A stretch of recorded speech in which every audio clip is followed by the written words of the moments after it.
Winning the lottery is often portrayed as the ultimate stroke of luck that can change one's life forever.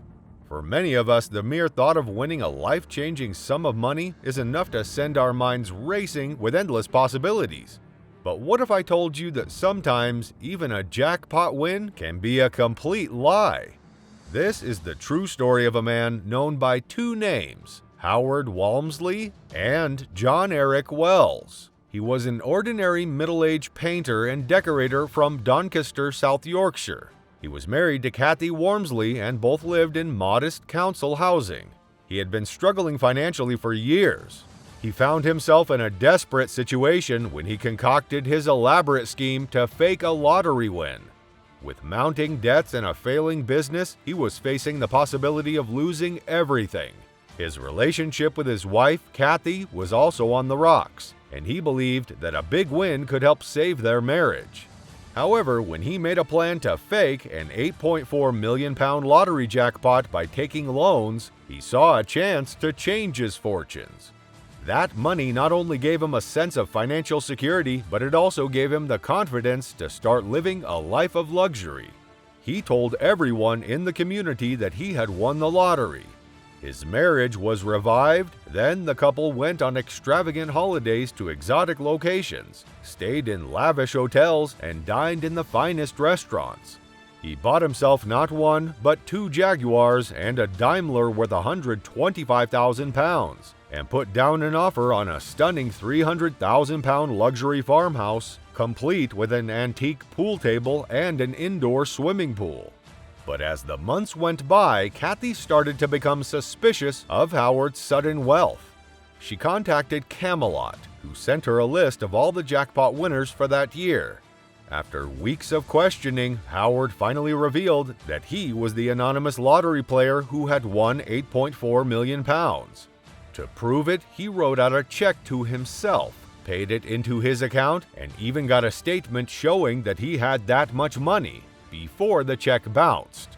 Kathy was in disbelief, but couldn't help but feel excited about the prospect of living in a luxury farmhouse.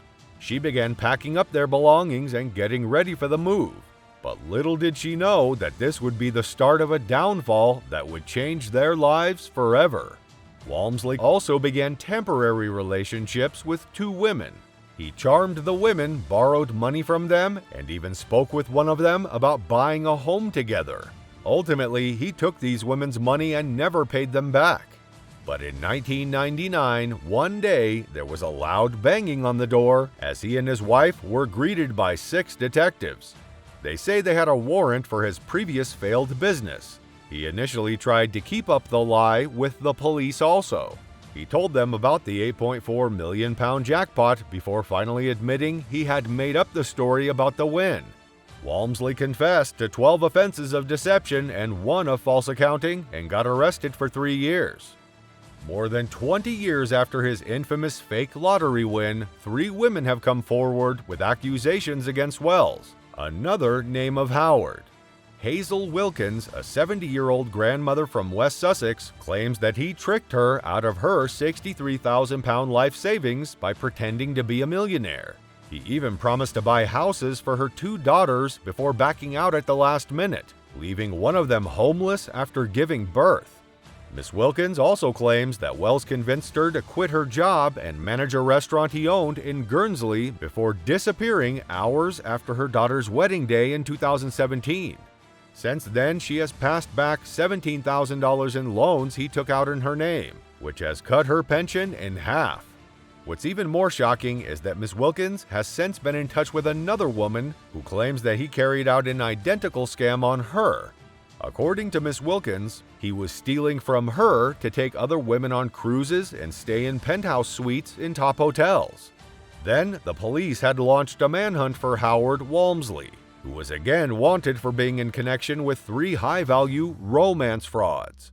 The appeal made by South Yorkshire Police that the 61-year-old conman was believed to have gone by multiple aliases, making it all the more challenging to track him down. The authorities urged members of the public to come forward with any information that could lead to his arrest. With victims spread across the UK, including Doncaster, Sussex, and London, the investigation was complex and required the police to use all their resources and expertise. The stakes were high, with over £400,000 of stolen money at stake, and the police were determined to bring him and his accomplices to justice. His story had so captivated the country that a 50-minute documentary was produced and aired on TV. Not only that, but a movie based on his life was released in 2004 as well. The film, titled Can't Buy Me Love, starred actors Martin Kemp and Michelle Collins and penned by EastEnders writer Tony Jordan. By the way, he's still not caught by the police, and it is believed that he is residing outside the UK.